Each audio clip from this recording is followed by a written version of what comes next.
Dear participants, dear students, okay, this is the last session of the today program. Our topic is for this session is the NATO and its approach to countering hostile information activities. We have a very the expert and has the expertise on the Tom, and from the NATO is the today lecturer, Tom Morin Robinson. Welcome, Tom, here. We are very happy to see you here. Thank you very much for joining us. And I will read his very short bio first of all, and I will give him the microphone. And the Tom, the program officer and the engagement section of the public diplomacy division in NATO headquarters. Uh, Prior to this role, he produced strategic communications, direction, and guidance for the organization as a policy and planning officer within NATO's strategic communication unit and developed the communication approach around NATO warfighting capstone concept as a communication specialist for NATO's Allied Command Transformation in Norfolk, Virginia. Before joining NATO, Tom contributed to foreign policy research and convening at the Paris office of the German Marshall Fund of the United States and at the European Value Center for Security Policy in Prague. And Tom holds an undergraduate degree in political science from the One University in Canada and master's degrees in international relations from Charles University in Prague and in politics and public administration from the University of Constance in Germany. She is, of course, fluent in English and French and currently based in Brussels, Belgium. Welcome again, Tom. Now, microphone is yours. Thank you very much, Dr. Bingle. It really is a pleasure to be here with you today. I'd like to thank you, and I'd like to thank Istanbul's Ural University for the kind invitation to join this conversation here with you today. As Dr. Bingle mentioned, my current role is focused on building links with civil society in NATO nations and across our partner nations. Now, a big part of that role entails reaching out and building links with students, with young people, with parliamentarians, with academics. And building these kinds of ties really is a major priority for NATO.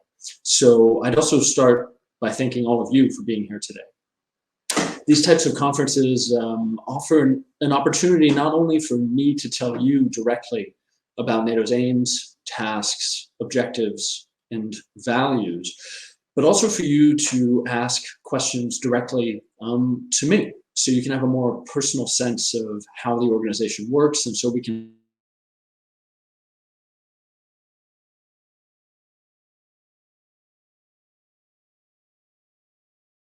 that I would value a conversation. I would value your questions about any of the work NATO does.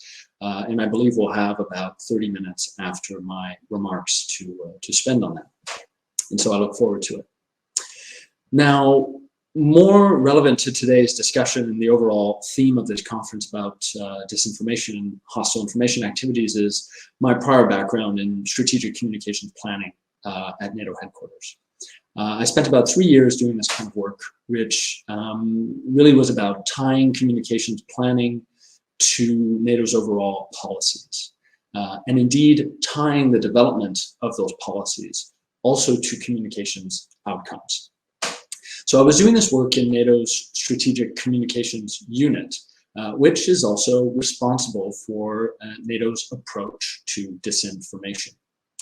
Now, I saw from your earlier sessions that you've already had a very rich series of discussions today, covering the shift from traditional to social media, media literacy, looking at a taxonomy of information pathologies, and the dynamics of traditional media and disinformation. So it sounds like you've already gotten a significant base in a lot of the theory and a lot of the current conversations happening around hostile information activities and disinformation. So what I think I can usefully add here is a view of how NATO does strategic communications, how the organization sees hostile information activities and disinformation, and how it works to address it. So a great deal of thinking, debate, and planning happens at NATO, but it's not an academic organization, and our work really does focus more on operationalizing the fight against hostile information and disinformation. So a lot of what I'm going to cover is going to be a bit more practical in nature. I think it's worth beginning with NATO's core tasks: collective defense, crisis management, and cooperative security.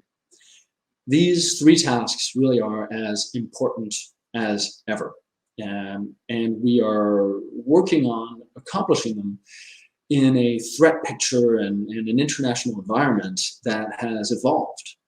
Now, NATO has adapted and will continue to adapt in light of this to keep our billion citizens safe. But we've been facing over the years foreign interference really since the creation of NATO: subversion, hostile actions, propaganda, disinformation. A lot of the methods that have been used for a long time have not disappeared. But what we're facing today is a greater sophistication, a greater intensity, and a greater scale of hybrid activities, including disinformation. What we see these actions really doing is aiming to undermine our democracies, our institutions, and our shared values. And these are the things which the NATO alliance is founded on. Conscious information activities by potential adversaries and adversaries also interact with events that might otherwise be outside of the normal scope of political competition between states. You might think over the last couple of years, of course, of the concurrent COVID-19 pandemic and infodemic that we went through as an exemplary case of this. And these events have included also a lot of NATO-specific disinformation.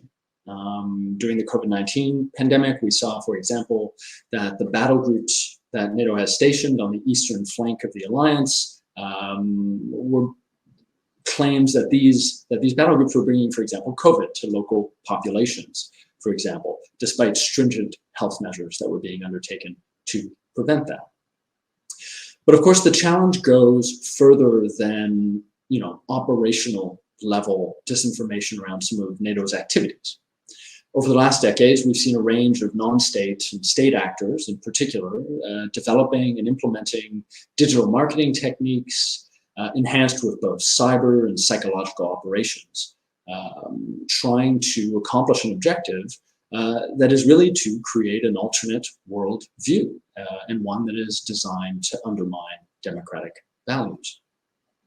You see state-controlled media, I'm thinking of Russia Today, I'm thinking of Sputnik, use news stories that contain both true and false elements. News stories that can bypass people's natural filters for detecting disinformation. We've seen organizations such as the St.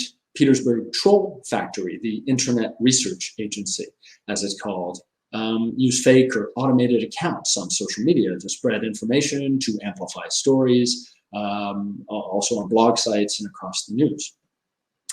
So before going further, I think it is helpful to outline NATO's definition of disinformation.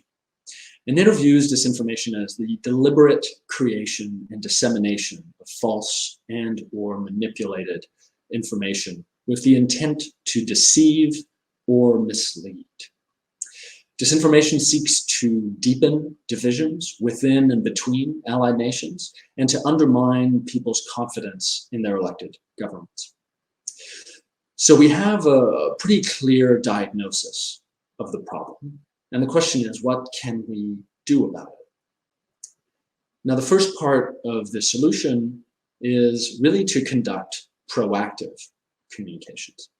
And this is the work of public communicators. They're important gatekeepers. They guarantee the access to trustworthy, reliable, and current information. And communicators play a key role in communicating that information to our different publics in a credible and in a transparent way.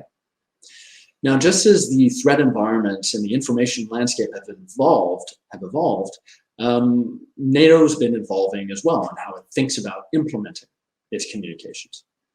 It's worth remembering that NATO as an intergovernmental organization has never been as nimble as the private sector or as companies who've been experimenting with marketing since the 1950s or well before that. NATO, along with other international organizations and governments, have really been through a pretty significant transformation over the last several decades in how they see communications and how they implement communications. For a very long time, governments and public organizations saw their mandate for communications as what is known as public disclosure. Now, the idea behind that was to earn trust through transparency. And that's undoubtedly a good thing. But in many ways, it was a very passive strategy. It was one of declassifying documents, publishing short press releases about meetings and policy changes.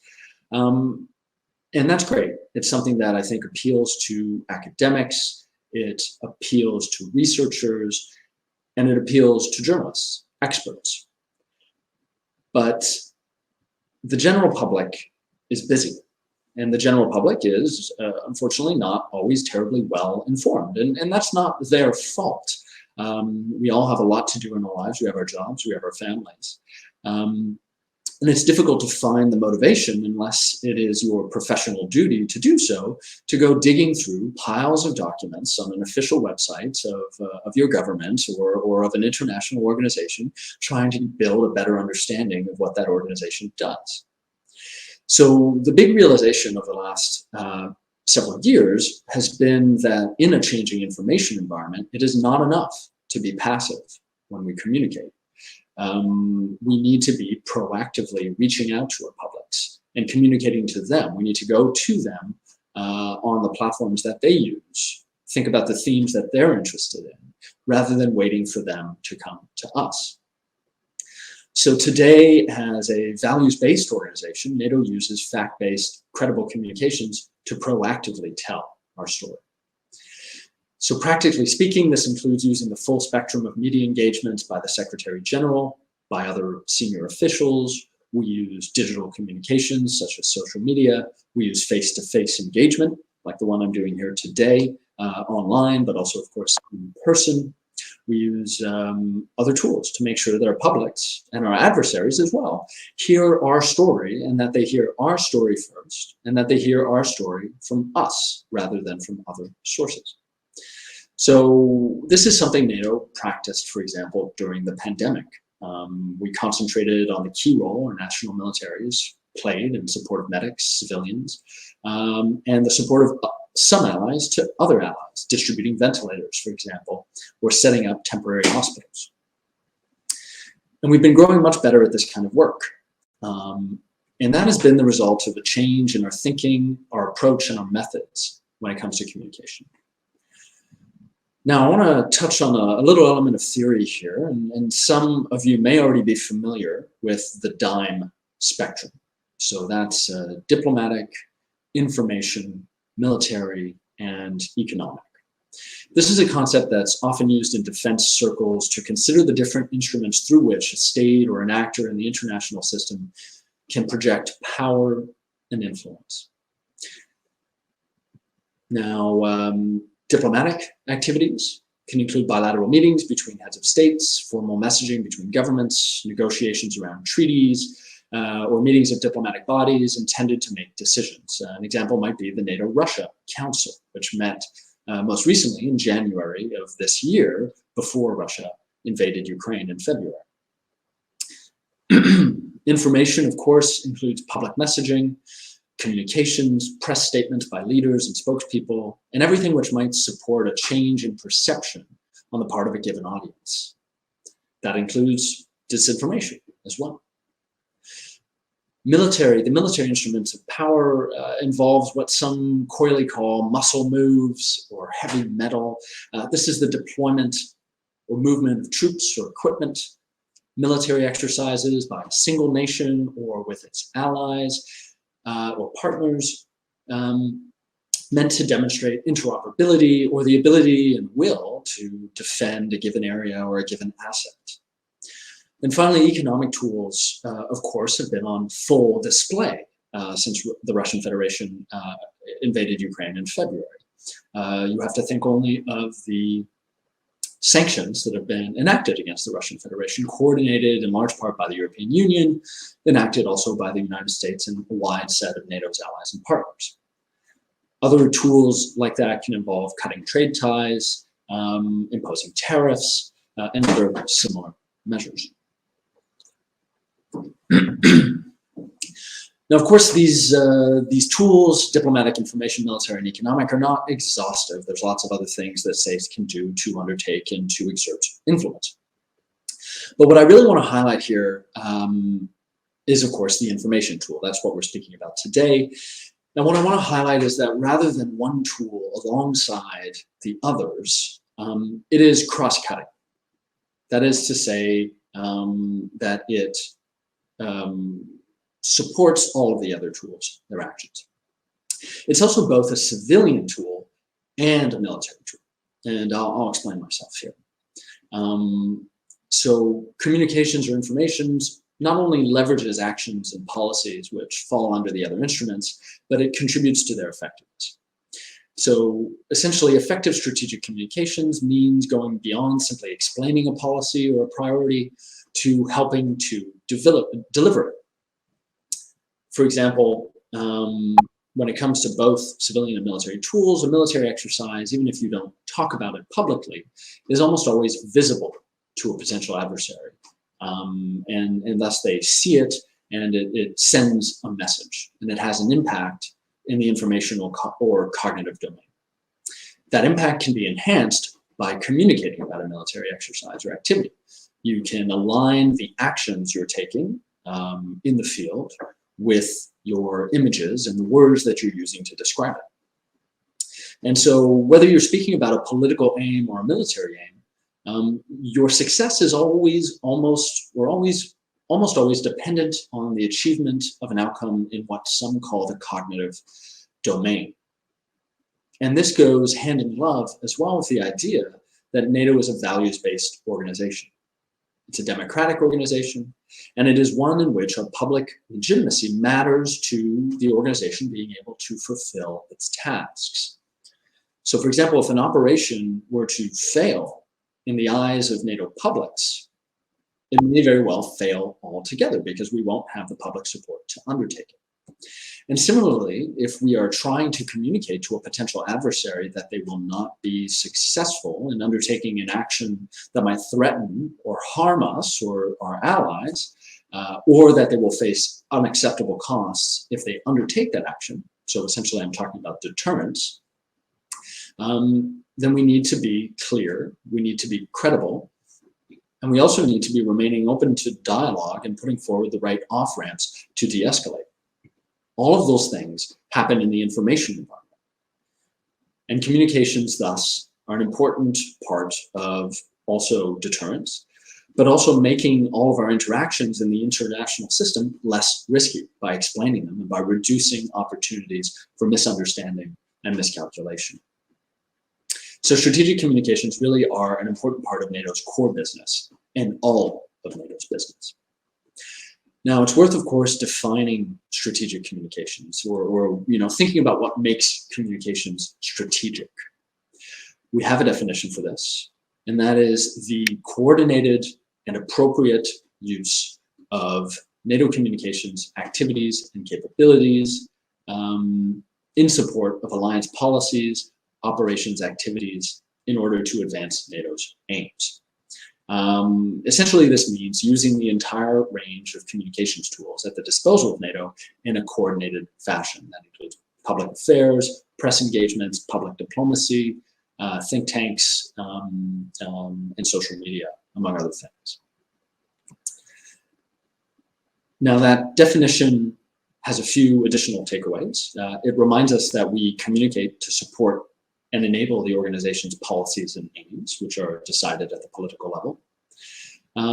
It also reminds us that the coordination aspect is deeply important. In an alliance of 30 different nations with various military commands and other entities, it means speaking together in order to be better heard and better understood. Now, for this to work, strategic communications can't be an afterthought, but needs to be considered from the outset of policymaking or operational planning. And importantly, this is about aligning our words, images, and actions. So I want to touch a little bit on how strategic communications have evolved at NATO. Now, NATO leaders first recognized the importance of strategic communications in the 2009 summit communique. In that document, they stated that strategic communications are an integral part of our efforts to achieve the alliance's political and military objectives. The backdrop to that decision was NATO's mission in Afghanistan, ISAF, or the International Security Assistance Force, as it was known then. At that point, NATO was facing a challenging operational and communications environment. The communication structures we had internally were quite divided, and the policies and the doctrines that were guiding NATO's work considered communications as an afterthought rather than an essential building block of how policies and operations were planned. So that led to the development of the first ever NATO strategic communications policy, which recognized the need for better coordination between the political, military, operational, and strategic levels of NATO, better long-term planning, and better use of resources. And most importantly, STRATCOM became integrated with policymaking from the outset rather than as an afterthought. And that led to dedicated strategic communications frameworks and plans that integrated communications objectives with mission objectives, provided themes and focus topics for communications, and outlined how coordination would work within the organization to ensure that communicators across it, whether they were at the political level or whether they were at the level of a military operation, were able to communicate together or sing from the same song sheet, if you will. So what's important to note here is that there are two places where communicators come in the policy development process. First is at the ground floor. When a new policy is being developed or an operation is being planned, whether that be something about cyber, whether it be something about space, whether it be an operation, policies need to consider communications right at the outset of planning because these will impact its success. Communications will impact its success. Once a policy has been approved, and this is the second place you bring in communications, you have to distill this new policy into communications direction and guidance, explaining the themes, the objectives, the audiences that you want to reach given a new policy. Who do we need to explain this to and how? And what will we say to do it? Now, a lot of progress was being made there, but one specific event essentially made it clear that we were not doing enough. That event was 2014, Russia's invasion and annexation of Crimea. That made it clear that NATO needed to redouble its efforts in the information space. I'm sure many of you will be familiar with the events in Crimea, Putin's little green men, but it really remains the par excellence example of how Russia used information to disrupt, to deceive, to delay and dismay decisions around what to do and to hide their involvement in what essentially was a military operation. What was clear is that in this circumstance, the Russian Federation used information not as an add-on to their operational planning, but as a fully integrated element of their overall strategy. And of course, that is something that NATO had to think about how to respond to. So in the 2014 summit communique, allies stated, we will ensure NATO is able to effectively address the specific challenges posed by hybrid warfare threats. This also includes enhancing strategic communications. So this was something of a mandate to bring our strategic communications into the era of hybrid warfare. And it led to a series of decisions that were implemented to modernize our communications. This included taking a more rigorous approach to objective and assessment-based planning, undertaking dedicated work on audience research, so polling, to understand who we were communicating to and how best we could reach them. Taking a campaigns approach, which created a franchised structure to help allies and NATO communicate together. Taking on a more coherent brand for the organization to help make its overall footprint more visible. And also to develop better tools to monitor and understand the information environment that we're working in order to contribute to early warning mechanisms of a crisis, as well as overall strategic decision making. And since then, that is work that we've continued to improve on throughout the years.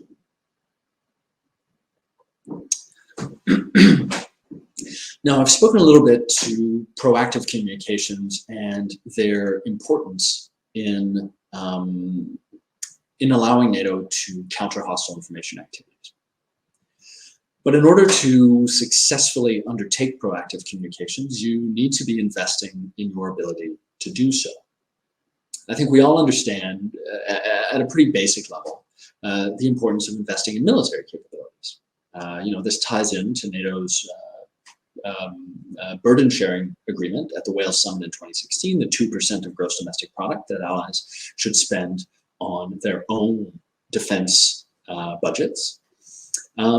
That's the kind of thing that includes, of course, investing in military capabilities like planes, ships, equipment, fuel, the things that very obviously permit you to undertake a military operation. But the same idea really applies to strategic communications capabilities. We need to be investing in people, technology, knowledge, and skills to make sure that we have the awareness, the understanding, and the ability to communicate, to influence. And so like any other profession in a military environment, whether you're a tank operator, a fighter jet pilot, a cyber expert, if your government or your armed forces are going to undertake effective communications, then that job of communicator needs to be a professional one, where your communicators are trained and experienced practitioners. So this is important both when it comes to placing communicators in NATO jobs, which often on the military side of things at NATO, posts in NATO military operations are filled by allied military officers. But different allies have different levels of capabilities when it comes to communications. Some are very, very strong and others less so. Now, what NATO has done to help improve this is develop strategic communications training standards. So essentially that dictates a minimum level of proficiency for the personnel that are assigned to operational strategic communications positions. Now that's something that ensures allies who again have diverse national approaches to strategic communications, to public affairs, and to other communications disciplines understand and agree the competency and experience standards required of individuals assigned to serve in NATO strategic communications positions.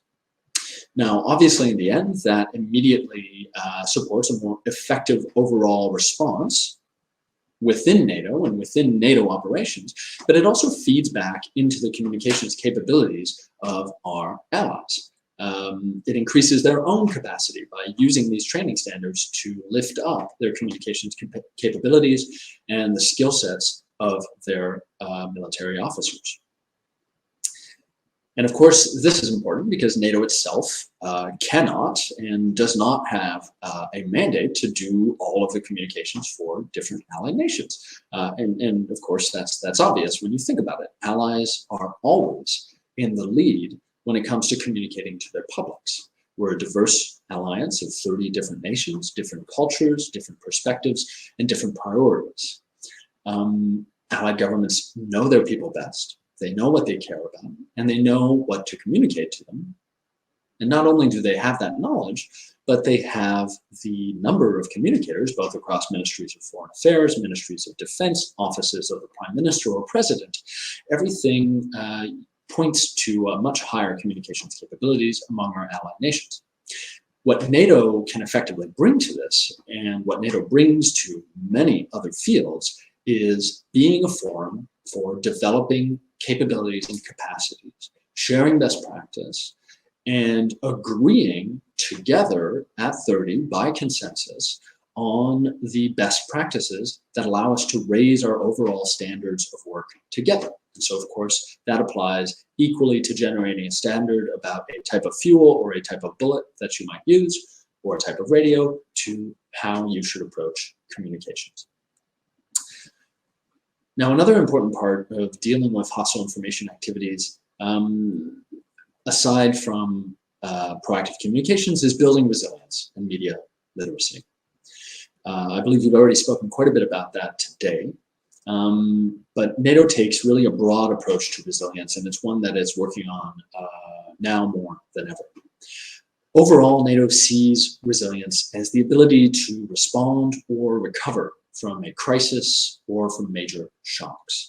So what do I mean by that? I mean natural disasters, failures of critical national infrastructure, or hybrid or armed attacks and their effects.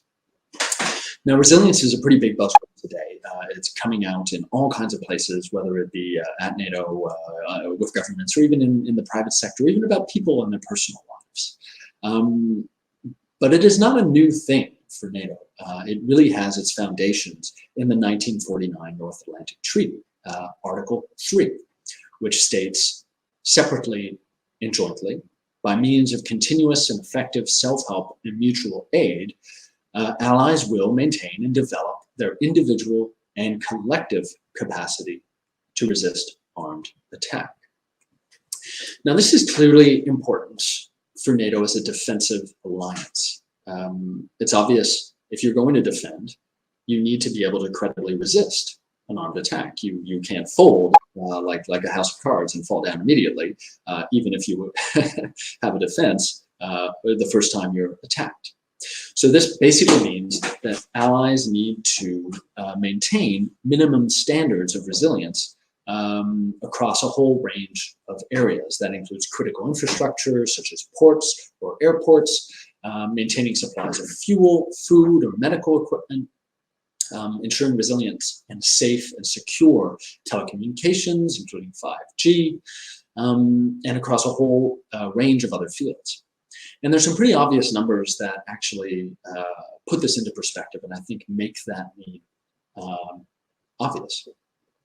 You can think, for example, that 90% of military transport for large military operations is provided by civilian assets, chartered or requisitioned from the commercial sector. 70% of satellite communications used for defense purposes are provided by the commercial sector.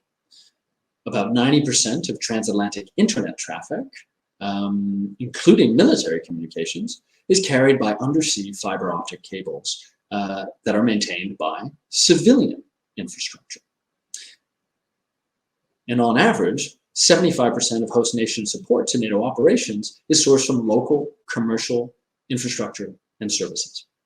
What I'm getting at with this is resilience is not only a military or a government question. It is a whole of society question. Now, the 2010 strategic concept, and the strategic concept is NATO's most important guiding document after the 1949 North Atlantic Treaty, refers to resilience one time. It's a big paragraph. It talks about the need for securing vital communications, transit route trade, and it even already talks quite a bit about energy dependency and the risk of disruption, something obviously we're seeing a lot of today. But the 2022 strategic concept, which allies agreed at the summit in Madrid this past June, refers to resilience 13 times across a range of issues. It talks about it in relation to strategic competitors such as China. It talks about it specifically in regards to Russian coercion. But also it speaks to it about space, about cyber assets, civil preparedness, work with our partners, and across many other issues. And where I'm getting at with this is that we're looking more and more at society at large as spaces where we need to be resilient. That includes across the government, the private sector, civil society, and even individuals. Individuals can be volunteers, they can be influencers in their community, they can supplement and support emergency services, and act as interlocutors with vulnerable populations. To pick a sort of practical example, think about a circumstance where there might be a flood or an earthquake. who is first on the scene? Typically, it's not actually going to be your state security services. It might be your neighbors. It might be the people who live next to you, the people who might call the police or the fire department to come and help. So working with our citizens, working with our societies to build their resilience in their own capacities to respond at a baseline and to be more resilient is something that has value across all areas. And that includes information and disinformation. The idea is the same. So building robust resilience in populations over the medium to long term is a necessary element of making sure our citizens can critically assess the information they receive and are able to challenge it at the source. Now, this includes things like supporting civil society, strengthening free, independent, and pluralistic media. So NATO works closely with civil society partners in different allied nations to build resilience to disinformation. We have a grants program which supports this work through tailored audience-specific projects across the alliance, which focus on areas including media literacy. And you know, projects like this one, conferences like this one, are an excellent example of how we can have this reach, have these important discussions, and think about how to improve our resilience together. NATO also helps set criteria in terms of baseline resilience requirements that allies adhere to when we include a focus, where we also want to include a focus on building this kind of societal resilience. So, of course, to keep our people safe, we need a strong military, but we also need strong societies. And building resilience in our own communities requires really this whole of society approach. So everyone has a role to play here. The media, the private sector, academia, civil society, and all these relevant groups that can help together to resist cyber, information, or economic attack in other fields. So we've touched on quite a few angles of NATO's communications planning, resilience, and I'd like to focus the discussion now a bit more on countering disinformation.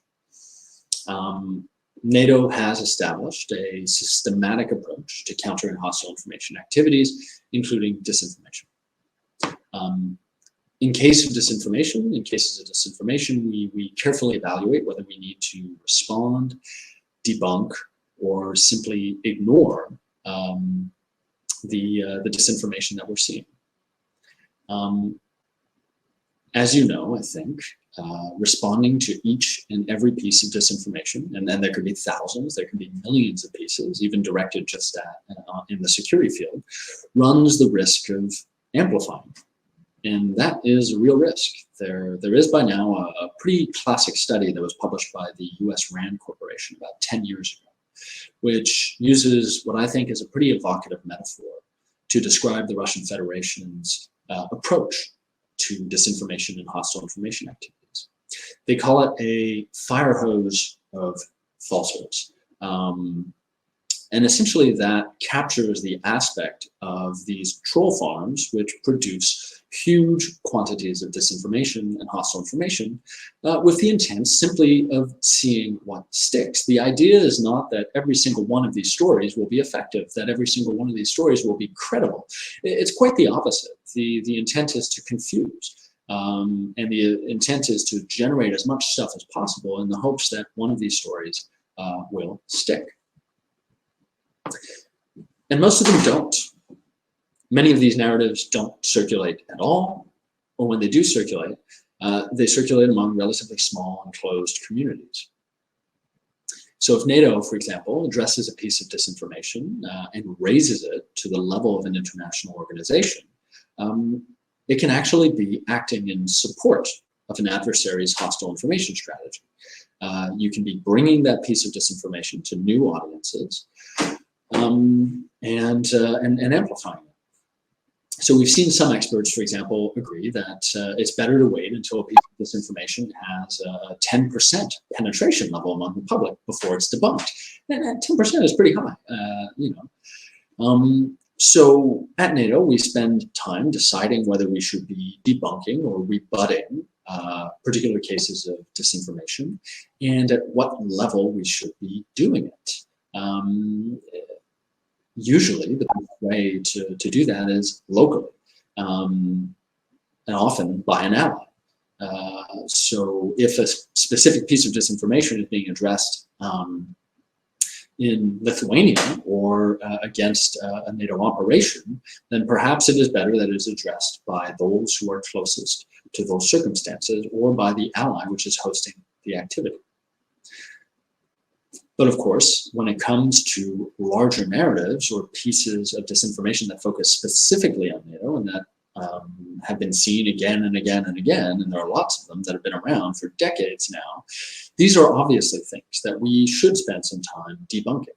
So NATO does have a platform called Setting the Record Straight. You can find this on the NATO website.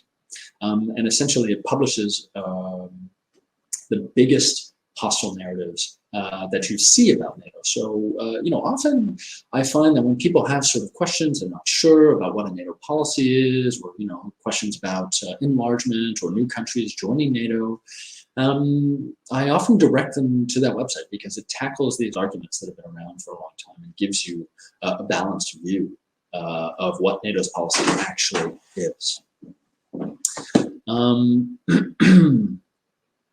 So overall, NATO's approach to hostile information activities and disinformation is a dual track model.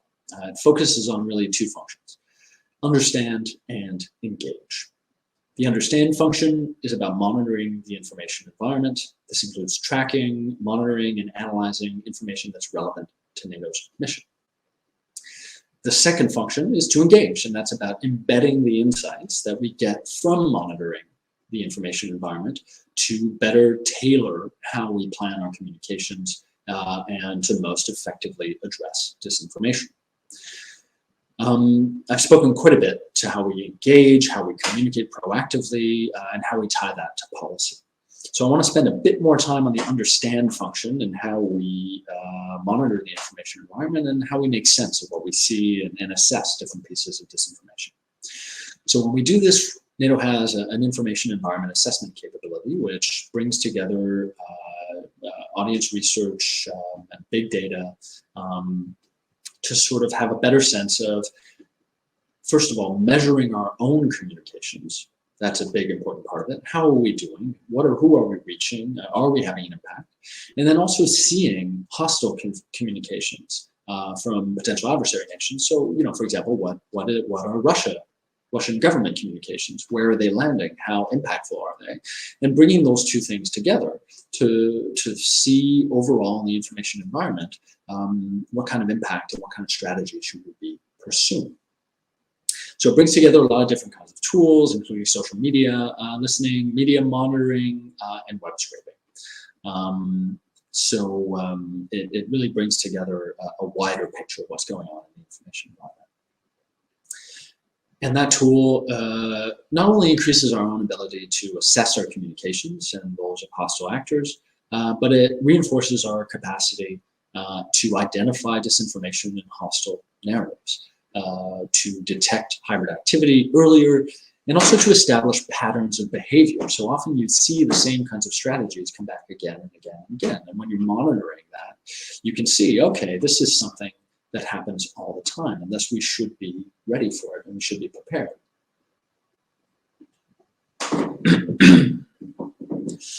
And so that awareness, that preparedness, ensures that NATO communications are better focused and directed. It sharpens our existing capability and capacity to respond to disinformation, and it also allows us to develop more proactive communication strategies, whether that be at the strategic level of the work we're doing as an alliance, or whether we're planning a mission or an operation. And this information environment assessment also becomes embedded as part of larger situational awareness, strategic anticipation, and horizon scanning. So all of that is meant to facilitate more coherent, better informed, and more agile decision-making. And that goes right up to the strategic level. If you are considering an issue in the security environment, well, you're going to want to have an awareness of troop movements. You're going to want to have an awareness of what your potential adversaries are saying politically, what the latest events are, what's happening with sanctions, what's happening with troop movements, but you also want a sense of what's happening in the information environment. All of these pieces work together. Now, we're continuing to advance that capability. It's something fairly recent. It's something we're working on developing. So there's a lot more need to work on building up the skill sets of staff, creating the technology, improving accesses to data, and refining our processes and methodologies. So that's lots of work that we're doing as well.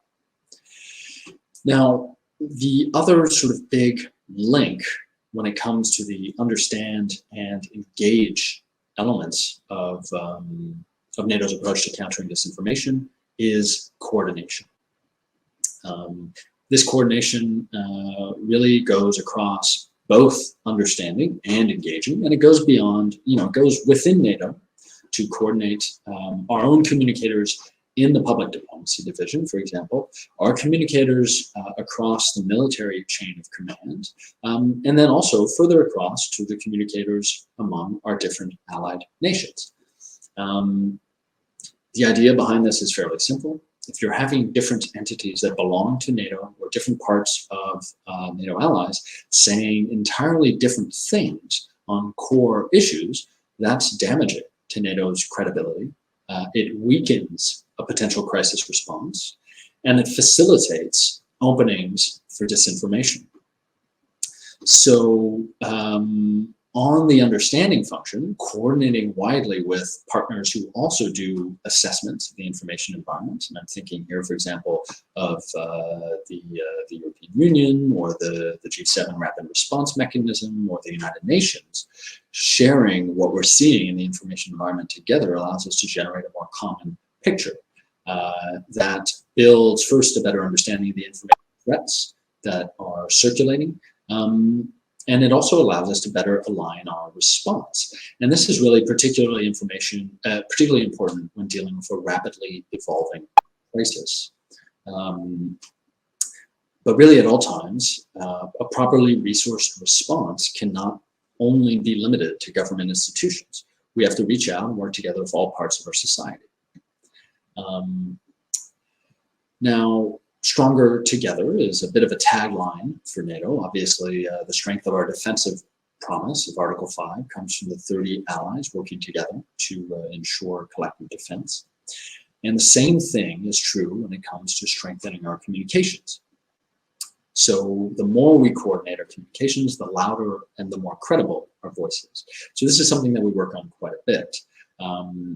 NATO is continuing to grow a franchise communications campaign in which we bring allies together to discuss communications approaches about NATO, to work with their ideas and their expertise. And we're also coordinating more widely with civil society, with other international organizations, and a wide network of partners, key opinion formers, think tanks, academic institutions. All of these things allow us to essentially generate force multipliers for NATO's communications, but also to improve the way we do things, and also to listen to our partners, to our citizens and our communities about what they find important and what their questions about NATO are.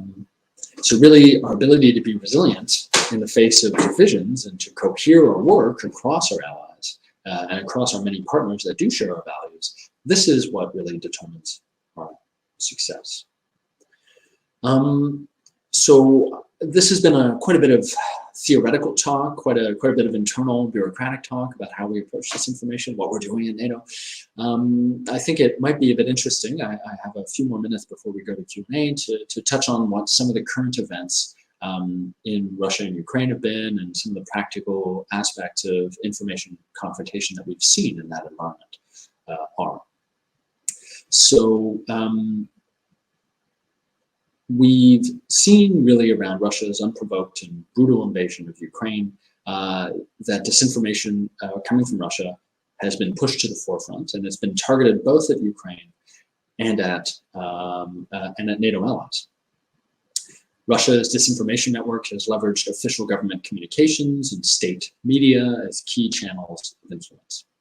So pro-Kremlin media continue to justify and promote the special military operation, as it's called in Russia, to distract from the scale and intensity of the Russian war effort. And we've also seen quite a few domestic communications center around several false narratives. One of them is that Russia is not the aggressor, but was forced to defend its own security. It had to mount a special operation to demilitarize and to denazify Ukraine to protect people subjected to what Putin called 8 years of bullying and genocide by Ukraine's government. Of course, it has painted NATO's enlargement as a threat to Russian security. Russia, of course, and again recently, has made allegations that Ukraine was building a plutonium-based dirty bomb, and that the war itself is not directed at Ukraine, but against US biological laboratories on Ukraine's territory. And then, of course, one of the big overarching narratives has been that the West is seeking to destroy Russia. Now, we've seen these narratives also circulate through an increased use of alternate channels and group platforms, including Telegram, where we've observed continued efforts to sustain support for Russia's actions among domestic and foreign Russian-speaking audiences. We've seen also the Kremlin use proxy networks, particularly the heads of the so-called Luhansk and Donetsk People's Republics. And an example of that is back in the weeks prior to the invasion, the Kremlin was priming audiences with false narratives about genocide, about mercenaries and provocations with chemical components, which paved the way for falsified videos that were being disseminated by the Luhansk and Donetsk People's Republics. Now, clearly there's been a lot of activity there, but the question here is, has this Russian disinformation had an impact on our societies? And really on this front, the effectiveness has been questionable. And there's a number of reasons for this. The first is, of course, that the Ukrainians have been communicating very well.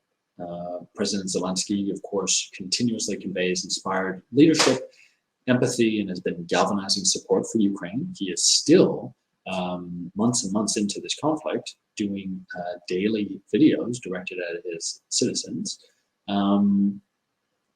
And another important part has been that NATO allies have been quick to demonstrate unity and solidarity with Ukraine and to forcefully push back on Russian falsehoods through a variety of means.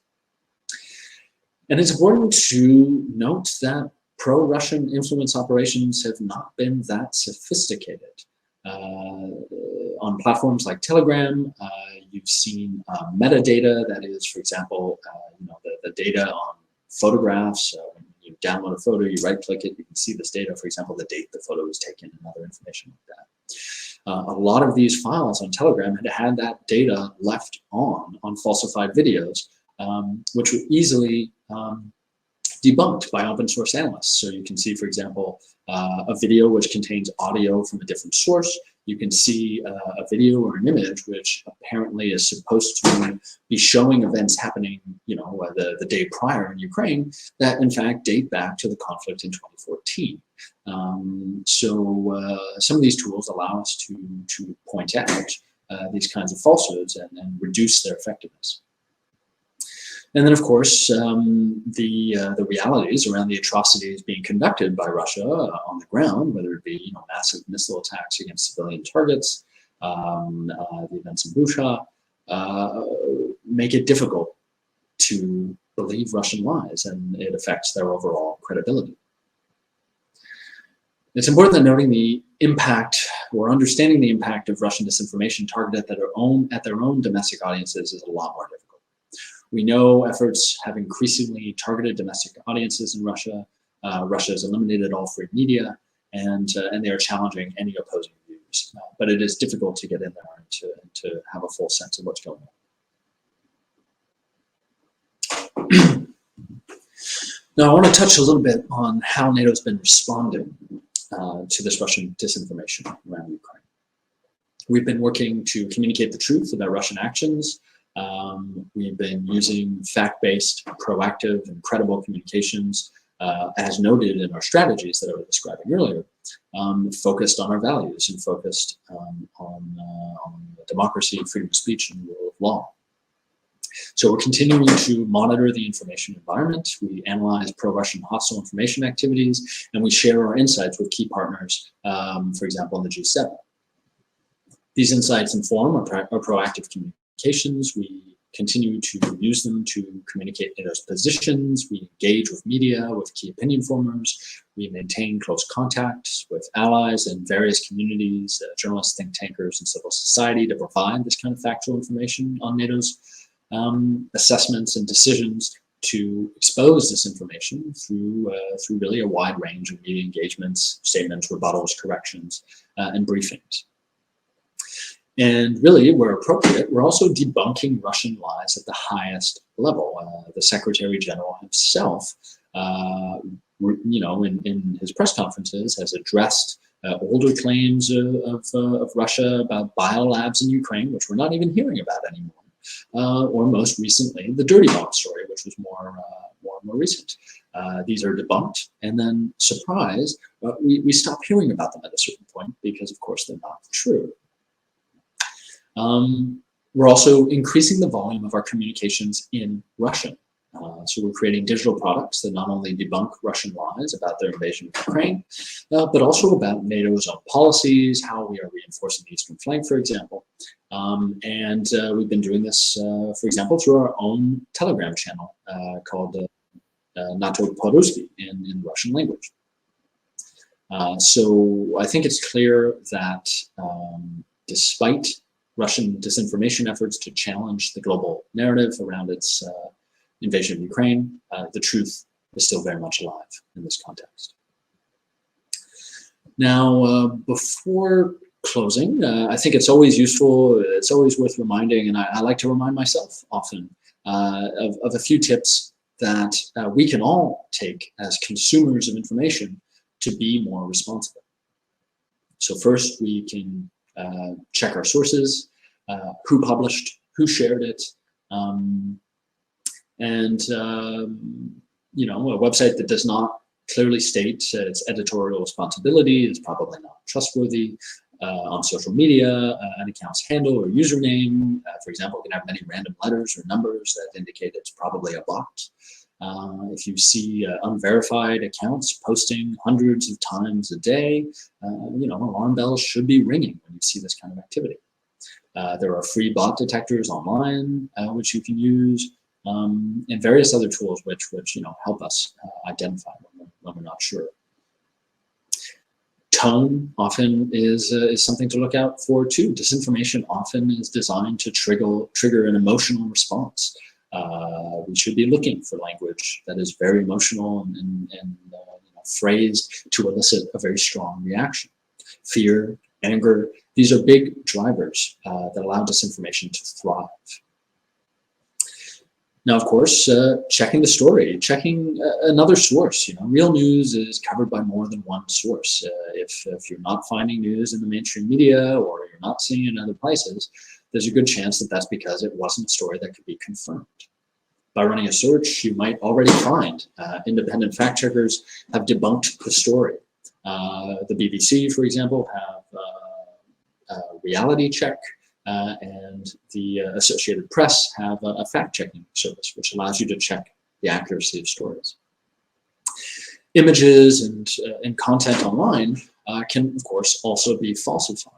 And there are platforms like Google and TinEye and even Bing, which allow you to reverse search an image and to see whether it appears somewhere else on the internet, or maybe it's not actually what it is claiming to be. And then finally, of course, we need to be looking inwards. We need to be thinking about ourselves and our own biases. Research indicates that people are much less likely to identify disinformation if it aligns with their own beliefs and preferences. And we're all guilty of this. We're all vulnerable to this. So I think we need to be smart, and we need to think about when we're sharing content. Is it because we know it's true, or are we sharing it because we agree? So these are all things that we can do ourselves to help increase our resilience. So I think I'll stop about there. I'll say that the challenge we're facing is still complex. Our adversaries are learning from their mistakes. We need to be able to adapt. And, in the recent context, while we've seen that Russian and Chinese hostile information activities targeted at the West have been pretty ineffective, there's been some success in other parts of the world, in the global South and elsewhere. And that's a lesson learned for us as well. NATO and allies need to continue investing in our strategic communications if we're going to remain competitive in that space. And then, of course, we all have a role to play in being conscious about how we consume information and how we share it. So I'll stop there. We have about 30 minutes for questions and answers, and I'd be very happy to take anything from the floor about NATO's communications approach, about hostile information activities, or other issues you might be interested in. So once again, thank you very much for the time. Mr. Robinson, dear Tom, thank you very much for this comprehensive and very concise briefing. I benefit personally a lot.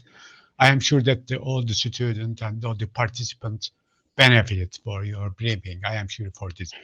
Now, our student, dear participant, you may ask your question about the hostile information activities against the NATO and the NATO policy to counter these information activities. But also, you may ask the question about NATO in general. NATO role, NATO function, NATO structure, and NATO other policies, and also, of course, you are maybe more interested in asking some question about the NATO-Turkey relation, Now, maybe I can motivate, I can encourage my student participant by asking the first question about the Turkey, maybe the Turkey-NATO relation. What about, Tom, the Sweden and the Finland membership ratification process so far? Do you believe that the Turkey will approve that membership in a shorter time? We don't know, our policy. Maybe that will be the first question. Thank you, Dr. Bingle. It's a great question, and indeed, I just want to, before I answer it, I do want to tell everyone, absolutely, I'm very happy to answer any questions about broader NATO functioning, broader NATO policy. Right. No question is silly. Every question is interesting, and I'll be very happy to take them all. Yeah, the accession of Finland and Sweden is a really interesting story, and it's a really interesting story also for the the relationship and the priorities of Turkey with the rest of its alliance, with the rest of its world, of the world, and in the relationship of Turkey with Sweden and Finland. There's a few things I think are interesting to think about this. First is, despite the stories that we hear in media and the challenges around NATO unity that are being talked about, this remains the fastest accession process in NATO's history. It has been a mere matter of months for this process to move forward. We saw at the June summit in Madrid a trilateral memorandum between Sweden, Finland, and Turkey, taking into account the legitimate security concerns of Turkey, and the work that Finland and Sweden can do to help meet some of these legitimate security concerns. That document was signed between those three countries. And I want to say that document is not secret. That document has not been held back. It is on the NATO website. You can go, you can read it yourself, and you can see what these three countries were able to come together, and the agreements and the overlap they were able to find to consider real issues that matter to Turkey's security. And there's a legitimate right for Turkey to consider this. When you have countries join a security alliance, which exists to ensure the security of your nation, not every member of NATO has the same vision, the exact same vision of the security environment. We work together to ensure security for all of us, and of course, Turkey faces really challenging circumstances with terrorism, and it is important that when NATO is taking policy decisions or enlarging, that members feel like that decision is something that improves their security. And that is something that's been understood also by Sweden and Finland, who've undertaken, a range of changes to their domestic policies to reinforce coordination around counterterrorism, to reduce, for example, limitations on arms sales between the three countries, and to really also take steps domestically to increase their security policies around countering terrorism. So I think it is a series of practical agreements, but it's also really important to demonstrate that as allies, that have been invited to join NATO, that they take the security interests of every NATO ally seriously. And so that's a big part of what's been happening too. Now, as to, where we stand now is that we have 28 of our 30 allies who have ratified Sweden and Finland's accession protocols. So there are two left, Hungary and Turkey. Now, as to when exactly that will happen, of course, that's a decision for the government of Turkey. But of course, we had the Secretary General visit Istanbul recently and meet with President Erdogan, where these discussions have been moving forward. There's a new Prime Minister in Sweden who has reinforced his commitment to the trilateral memorandum and to working closely. And at this stage, a big part of the discussion is more between those three countries than it is necessarily between NATO. But what you've been hearing from many sides is that the discussions have been productive, that they're moving in the right direction. And what I have heard from diplomats from Turkey has often been, first, Turkey is committed to NATO's open door policy. And that's in the North Atlantic Treaty. That's in a treaty that everyone has signed on to. And that is not in question.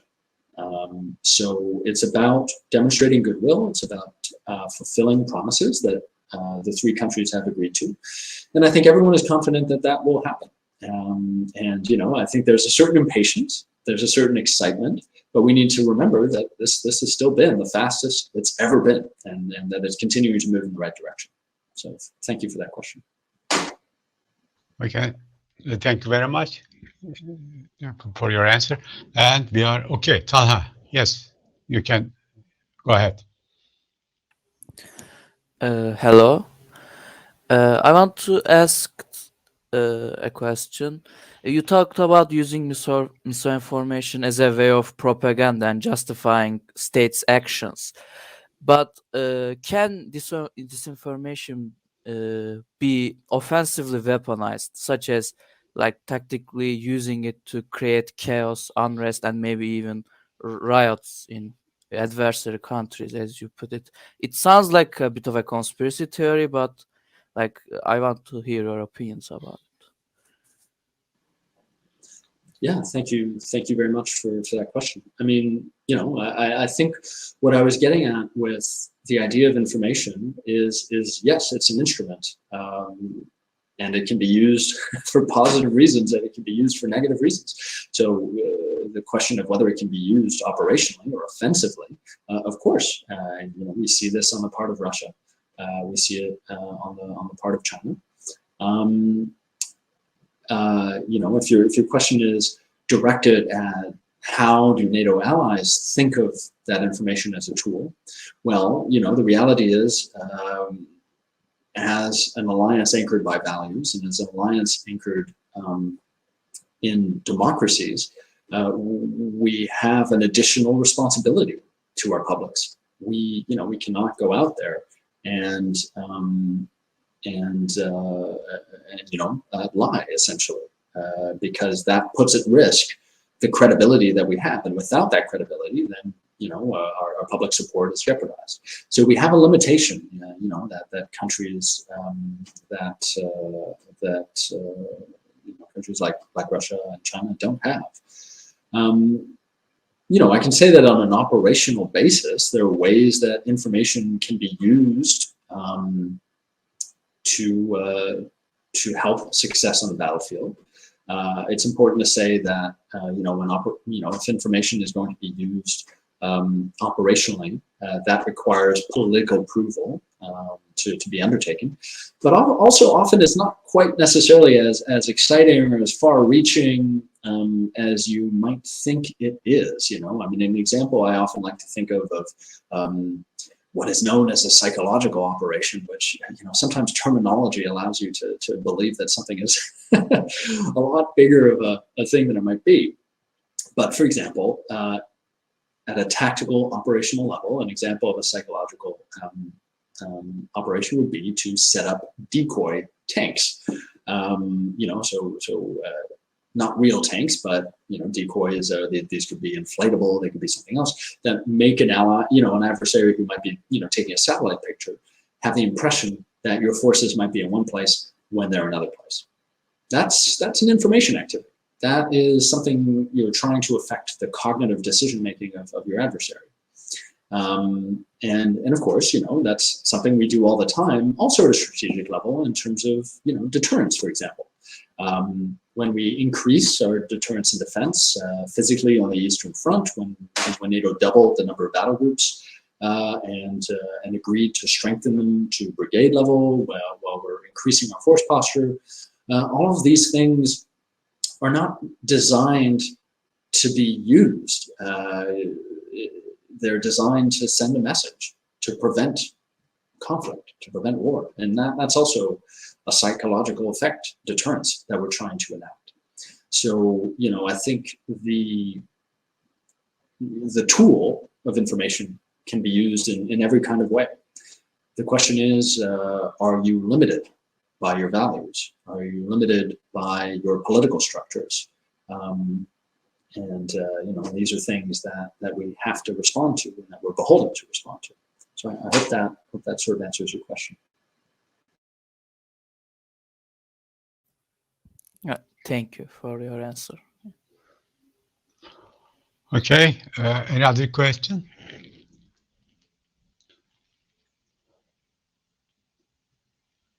Okay, maybe students are preparing their question. I may ask another question, John. There is one argument, from the Russian side for many years, maybe, and also it is accepted by the academic circle in my country, in Turkey also. Russian Lavrov, I think, and Putin also argued that the NATO or United States officials in 1994 or around, promised not to enlarge, for the NATO, not to enlarge toward Russia. To embrace the Ukraine or in other countries, Eastern European countries. But NATO or the United States, the alliance, didn't keep its promise. That is the reason that provocated the Russian aggression and the aggressive action policies. But so far, I think NATO ignored that argument, as far as I know. Not the rebutting or the debunking or something. Just ignored. Do you have an idea for this? Do you have a point for this? Thank you, Dr. Bingo. Yeah. I mean, this actually is one of those examples of stories that have been floating around for a very long time. I mean, as you pointed out, these were statements that may have occurred in the 1990s. Now, NATO actually does have a paragraph on this on the Setting the Record Straight website. So it has been addressed on our debunking platform. So I'd encourage you to go have a look at it, and I'd encourage the students to have a look at it and see what they think. The idea is basically that this sort of referred to conversations that Gorbachev may have had with certain leaders behind closed doors on a bilateral basis, things that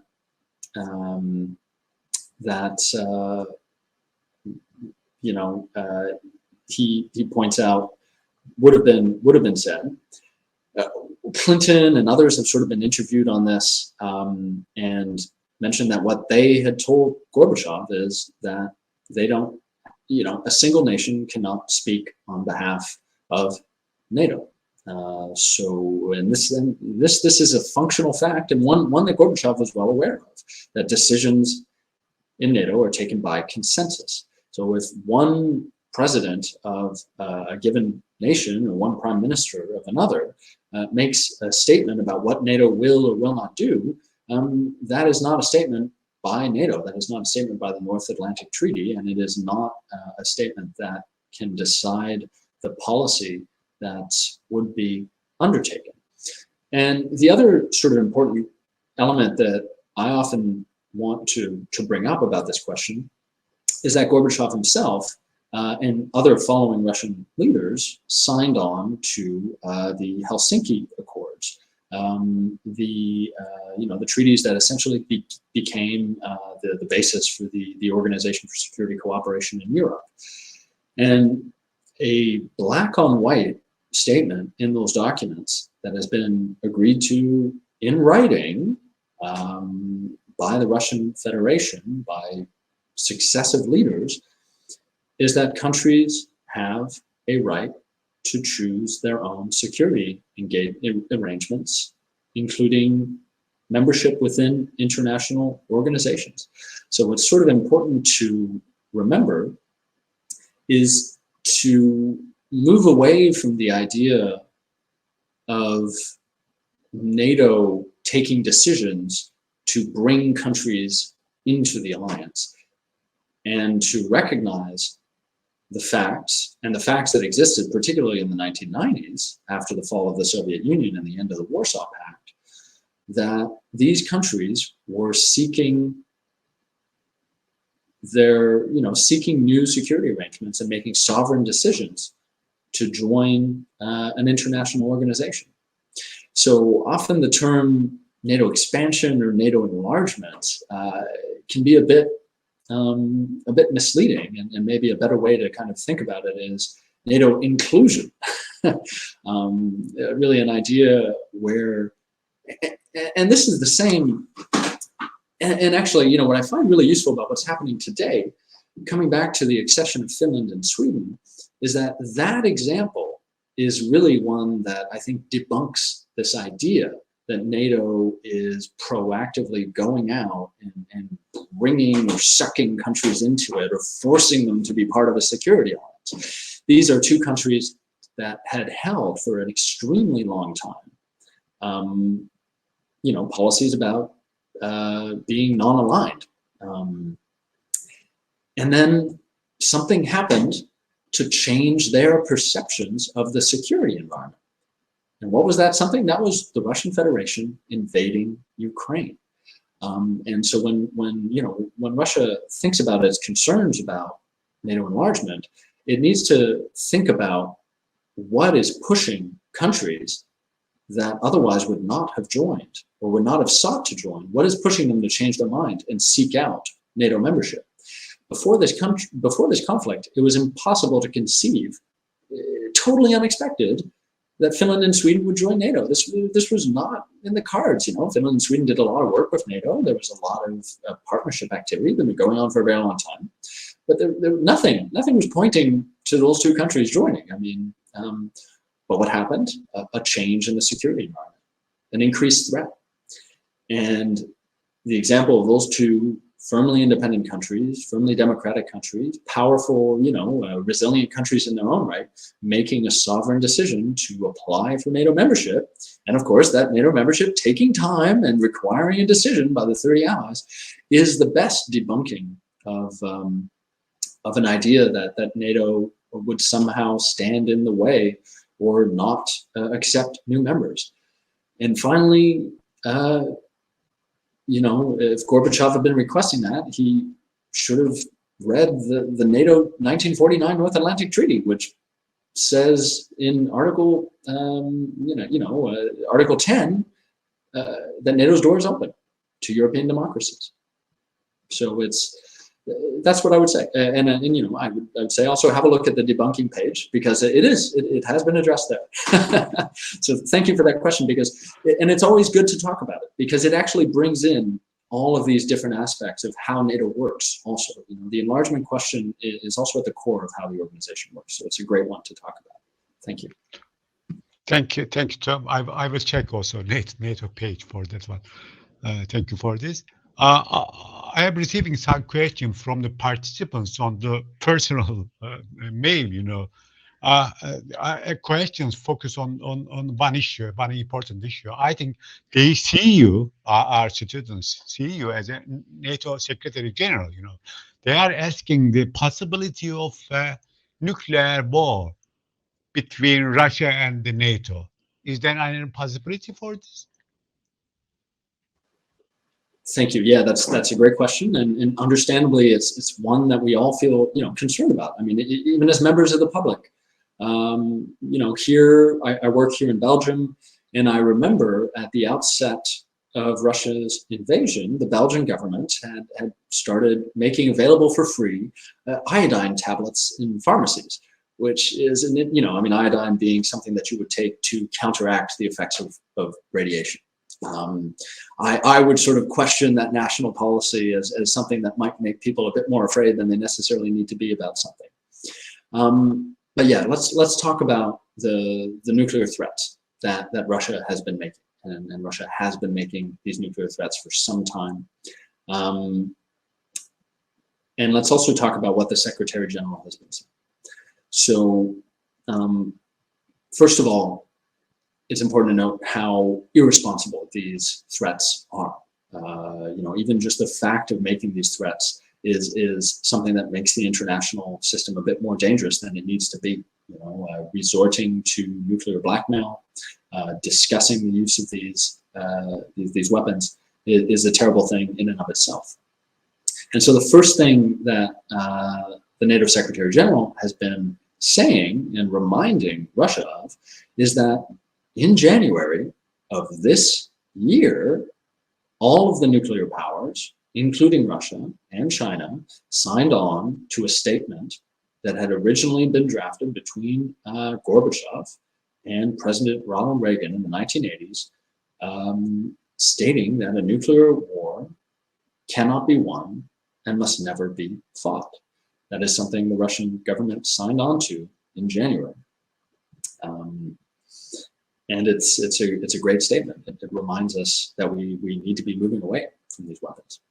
Now, I'll add, and of course, we've seen contextually just in the last couple of weeks different statements from Russia, right? We've seen them actually pull away from this a little bit. President Putin himself, when questioned, I think last week or the week before about nuclear use, said there's no operational advantage to it. There's no point. So there's been a lot of back and forth. I would not be surprised myself if he about faces again and starts talking about it again at some point. Who knows? But maybe part of the reason he said that is because the Chinese, following Chancellor Olaf Scholz's visit to China, made a statement also reminding countries of that same language, that same nuclear language that China also signed on to. Now, that might be a pretty light statement, but China has, been reticent to criticize Russia up until this point. So you've seen a bit of a reaction there. Now, the other aspects of what has been said is, the Secretary General has been clear that there would be serious consequences for Russia were it to use a nuclear weapon. The United States National Security Advisor, Jake Sullivan, has also said that there would be catastrophic consequences for Russia were it to use a nuclear weapon. Now, these are wide, open-ended terms. They don't, they don't prejudge what NATO or what the United States might do under these circumstances. And that's really important because you don't want to give an adversary a sort of informational advantage about what they can or cannot do or what response they might expect if they take a certain decision. You want to keep that very open-ended. And the last thing I'll say, the thing I'll say about likelihood, wars are unpredictable, of course, but as it stands, and this has been publicly put out by the Secretary General, the Deputy Secretary General, they've pointed to this, there is nothing that has been seen in intelligence to indicate that Russia is actually taking posture changes to its nuclear readiness. At the outset of this conflict, President Putin declared or asked his military staff to place nuclear weapons at a special state of readiness. That's not an actual military doctrinal state, right? These are things, this language of nuclear deterrence, which has existed for decades now, is something that these different countries can are aware of, and so there has not been seen an increase in posture that would indicate that this is more likely. But however, NATO allies always need to be prepared for any contingency, and I think those are the statements that you've seen by the NATO Secretary General and by the Americans. But we still see the use of that kind of weapon as extremely remote, as that kind of fear mongering as incredibly irresponsible, and allies and others will continue to remind the Russian Federation of the commitments that they themselves have made as recently as January around this issue. Dear Tom, Mr. Robinson, thank you very, very much for joining us today, for your the briefing and your answer, your comment. We benefit a lot. Thank you very much again. And I also extend my greetings to you personally, your department, and the NATO for supporting our project and this certificate program. Thank you very much. Thank you very much, Dr. Bingo. Likewise, this has been a true pleasure for me. And I said it at the outset of this, but these conversations are extremely important. The work you're doing with Aral University is extremely important. And I encourage you to keep doing it, and we'll be there supporting. I'd also like to wish all the students a great rest of your conference. I hope you're finding it interesting and insightful. I know you have some exciting, more practical workshops lined up tomorrow. It looks really great. So I'd like to thank you all for your interest, for your questions. I'd like to encourage you to read up, to inform yourselves, and to keep being critical. And thank you for your interest. These conversations are very useful. So I wish everyone a great rest of your evening, and thank you again.